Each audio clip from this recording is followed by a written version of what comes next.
আসসালামু আলাইকুম রহমতুল্লাহ বারাকাতুহু।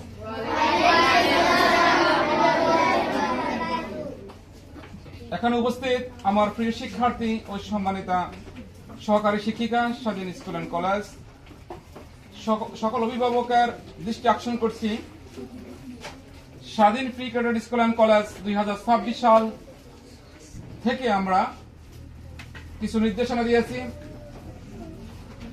এক, প্লে থেকে দশম শ্রেণী পর্যন্ত সকল শিক্ষার্থী মোবাইল ফোন ব্যবহার নিষিদ্ধ, এবং যদি তার ব্যত্যয় ঘটে, যদি কোনো প্রমাণ পাওয়া যায় কোনো শিক্ষার্থী ফেসবুক আইডি, টিকটক আইডি অথবা অন্য উপায়ে ইউটিউব সহ অন্যান্য কোনো প্রকারের মোবাইল ফোন ব্যবহার করে থাকেন, আমাদের হাতে কোনো প্রমাণ আসে, তাহলে সে শিক্ষার্থীকে আমরা ট্রান্সফার সার্টিফিকেট বা প্রত্যয়নপত্র কখনো দিব না, সরাসরি স্কুল থেকে বহিষ্কার। যদি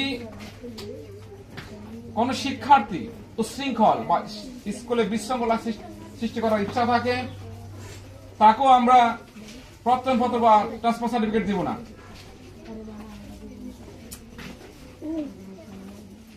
আমি আরেকটা বিষয় নিয়ে আলোচনা করছি, যে বিষয়টা খুবই গুরুত্বপূর্ণ। বিষয়টা হলো যে অনুপস্থিত শিক্ষার্থী, বিনা কারণে অনুপস্থিত স্কুলে আসে না এমন শিক্ষার্থী প্রতিদিন 20 টাকা করে জরিমানা করা হবে। এই কথাটা ফাইনাল ডিসিশন, আমরা ফাইনালি ভাবে সিদ্ধান্ত নিয়েছি। আমাদের টাকার তো দরকার নাই, মূলত হলো যে শিক্ষার্থীর উপস্থিতি। দেখা গেছে যে আমরা যখন কোনো পরীক্ষা নেই, টিউটর পরীক্ষা বা সেমিস্টার পরীক্ষা, বাচ্চারা অনুপস্থিত থাকে, ভালোভাবে প্রস্তুতি নেয় না, বার্ষিক পরীক্ষায় অনেক বারোজাল করে, এই পূর্বের পরীক্ষা খারাপ করার কারণে সে শিক্ষার্থীরা মেধা তালিকা আসতে পারে না।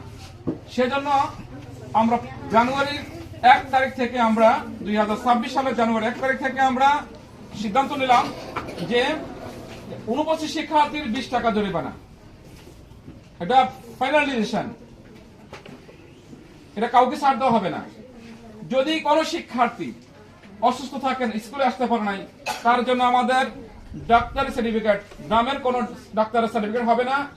কোন ডাক্তারের কাছে উনি চিকিৎসা নিয়েছেন, ট্রিটমেন্ট নিয়েছেন, সেই ডাক্তারের আমার সার্টিফিকেট দরকার হবে।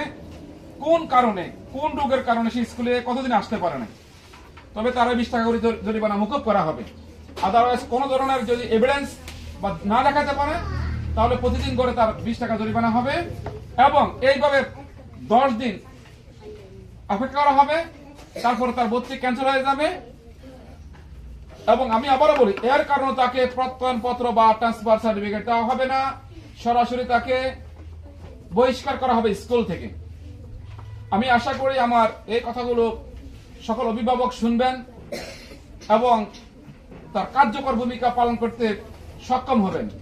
এবং শিক্ষার্থীরা যারা উপস্থিত আছো, তোমরা আমার এই কথাগুলো আমি আজকে 2 দিন 3 দিন থেকে বলতেছি, তারপরে অনেক শিক্ষার্থী অনুপস্থিত। আমি আশা করব তোমরা আমার এই উপদেশ এবং আদেশগুলো মেনে চলার জন্য চেষ্টা করবা। ধন্যবাদ সবাইকে। আসসালামু আলাইকুম রহমতুল্লাহি ওয়া বারাকাতুহু।